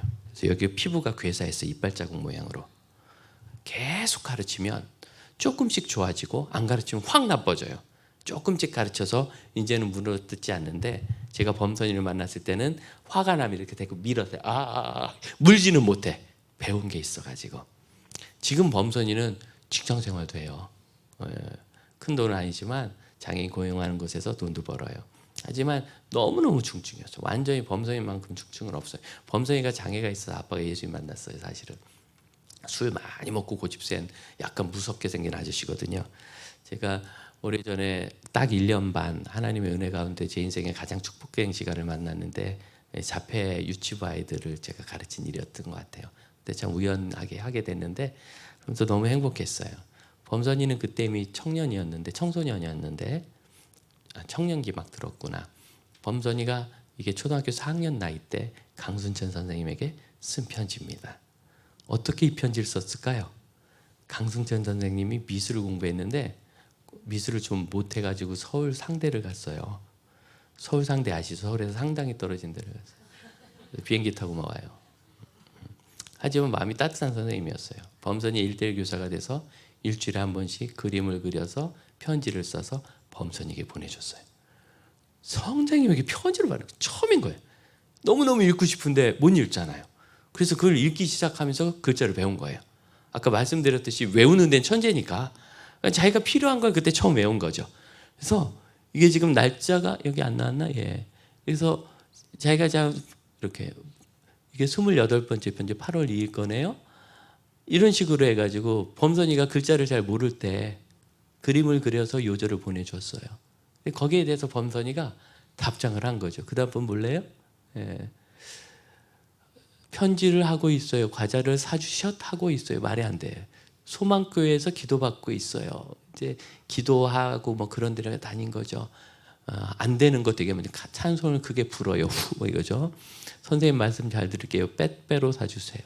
한 번 더 넘겨주시겠어요? 네. 이게 9번째네. 3월 22일 날 이렇게 글씨를 잘 썼어요. 3개월 만에. 지금도 범선이 글씨는 딱 요 필체예요. 요 필체. 앞뒷장에 쓰면 앞뒷장에 똑같이 써요. 심지어 이렇게 삐낀 것도 똑같아요. 사진으로 찍은 것처럼 복사했나 싶게 똑같이 써요. 선생님이 보기 싫어 막 이렇게 써서요. 보고 싶은데 아빠한테 허락을 받고 제가 아빠가 이 편지를 이렇게 코팅을 해가지고 갖고 다니면서 우리 자폐 선생님들에게 보여주면서 우리 아이들에게는 정말 놀라운 가능성이 있는데 어떤 선생님을 만나느냐에 따라 아이들이 완전히 바뀝니다. 만일 5학년 때 중국어를 하는 선생님을 만났으면 아마 범선이가 중국어를 했을 겁니다. 예, 그냥 보면 다 배우니까. 범선이가 한 번은 라면 이름을 한 장 빽빽이 쓴 적이 있거든요. 라면을 좋아해요. 자폐 애들이 다 라면을 좋아해요. 근데 정말 이렇게 라면이 많았나 싶게 가득 썼더라고요. 누가 그래요? 라면이 500개가 넘는다 그러대. 그렇게 많대요. 우리가 아는 거. 다 썼어요. 근데 뒷면에도 썼어요. 순서도 안 틀리고 똑같이 썼어요. 스펙트럼이라 그래서 그렇습니다. 우리에겐 소망이 있습니다. 우리 주님께서 소망 가운데 우리를 이끌어 주시길 바랍니다. 그 다음 넘겨주시죠. 우리 아이들을 내가 어떻게 만나느냐에 따라 한 번 더 눌러주시겠어요? 삶이 많이 바뀔 거예요. 고린도서 15장 말씀을 같이 한번 읽으면서 오늘 강의를 마칩시다. 읽읍시다. 만일 그리스도 안에서 우리가 바라는 것이 다만 이 세상의 삶뿐이면 모든 사람 가운데 우리가 더욱 불쌍한 현실을 맞추려고 하지 마시고 영생을 바라보고 한 사람의 전 세계 기독교회가 기다리는 그 일꾼을 꼭 여러분 만들어 주세요. 우리 선생님들이 하실 수 있어요. 기도합시다. 저의 삶은 너무나 짧고 능력은 부족하며 영향력도 없지만 우리 주님이 역사하시면 하나님이 쓰실 만한 결과를 만들어낼 줄로 믿습니다. 우리 사랑하는 선생님들이 얼마나 주님을 사랑하며 하나님 앞에 헌신되어 있는지 우리 주님이 아십니다.